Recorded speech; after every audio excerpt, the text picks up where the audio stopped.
Nallamala forest లో ఎన్నో unexplored temples ఉన్నాయి. అందులో ఒకటి ఉమామహేశ్వరం. ఈ ఉమామహేశ్వరం హైదరాబాద్ నుంచి 159 కిలోమీటర్స్, ఇంకా శ్రీశైలం నుంచి 86 కిలోమీటర్స్ అండ్ అచ్చంపేట్ నుంచి 14 కిలోమీటర్స్ వస్తుంది. శ్రీశైలం కి ఉన్న 4 ఎంట్రన్స్ లో ఈ టెంపుల్ ని నార్త్ ఎంట్రన్స్ గా పిలుస్తారు.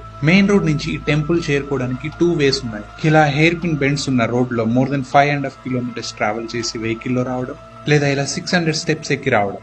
మన వేదిక్ స్క్రిప్చర్స్ లో ఈ టెంపుల్ ని చాలా చోట్ల మెన్షన్ చేశారు. అసలు ఈ టెంపుల్ ని విజిట్ చేయకపోతే మన శ్రీశైల దర్శనం కంప్లీట్ కానట్లు. ఈ టెంపుల్ యాక్చువల్లీ ఒక కొండ లోపల ఉంటుంది. పెద్ద పెద్ద చెట్లు, మౌంటైన్స్ తో కవర్ అయి ఉండడం వల్ల ఇక్కడ సన్ లైట్ చాలా తక్కువగా ఉంటుంది. సో ఇయర్ మొత్తం ఇక్కడ టెంపరేచర్స్ బిలో నార్మల్ ఉంటాయి. టెంపుల్ పక్కనే పాపనాశనం ఉంటుంది. ఇక్కడ సీజన్ తో సంబంధం లేకుండా 365 డేస్ వాటర్ ఉంటాయి. హైదరాబాద్ శ్రీశైలం రూట్ లో నల్లమల ఫారెస్ట్ ఎంట్రన్స్ కి ముందు చిన్న డైవర్షన్ తీసుకుంటే ఈ టెంపుల్ కి రీచ్ అవ్వచ్చు. ఈసారి శ్రీశైలం విజిట్ చేసినప్పుడు don't miss this temple. So ఇంకెందుకు లేట్, మీ ఫ్రెండ్స్ అండ్ ఫ్యామిలీకి షేర్ చేసి ప్లాన్ చేయండి.